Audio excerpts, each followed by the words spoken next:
Nice to meet you too. Yes.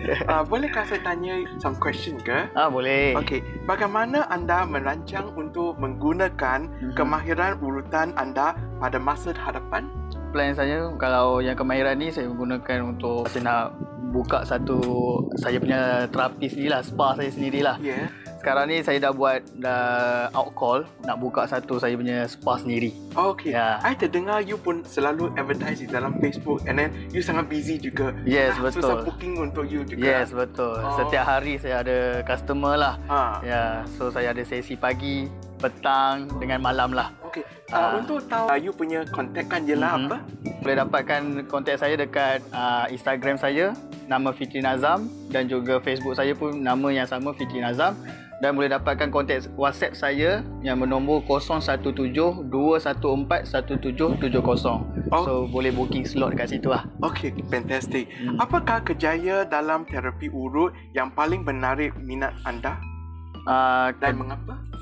Kejaya urutan ni menarik bagi saya sebab the first thing saya minat lah dalam bidang urutan ni. Untuk bagi orang kesejahteraan. Yes, betul. Untuk bagi orang rasa badan orang rasa jadi segar dan lega lah. Lepas dan dapat pahala juga. Ya. Betul. Adakah anda ingin terus belajar dan mendalami dalam bidang urutan terapi? Yes. Sebelum ni saya belajar dalam bidang urutan Swedish and Thai massage. Mungkin kalau ada peluang saya nak belajar lagi dalam bidang urutan ni, mungkin dalam ke sport massage. Okay, fantastic. Kerana kita pun ada satu trainer kan, dekat-dekat ini dia akan buka satu sport therapy center. Namanya Miss No. Okay, alright. Bagaimana anda rasa terapi urutan boleh memberi manfaat kepada orang lain? Adakah dalam keadaan dia sangat stres kan, saya terdengar ada orang kata 1 jam urut kan sesama dengan 8 jam good sleep. Yes, betul.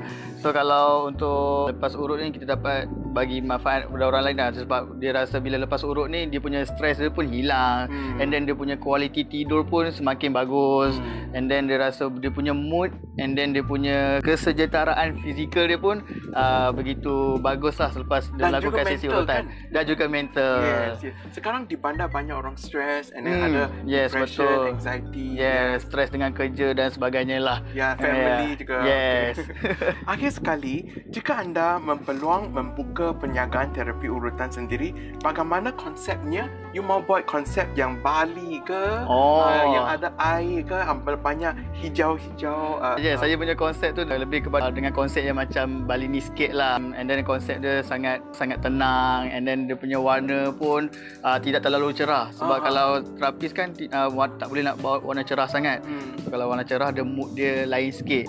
So kita nak mood konsep saya tu nak bagi customer tengok dalam keadaan yang tenang, relax macam tu. Dan I hope that you punya center akan meet the standard of Kementerian Kesihatan, yang hygiene, yang betul, selamat. yang hygiene, selamat, and then kebersihan lah yang penting. Yes.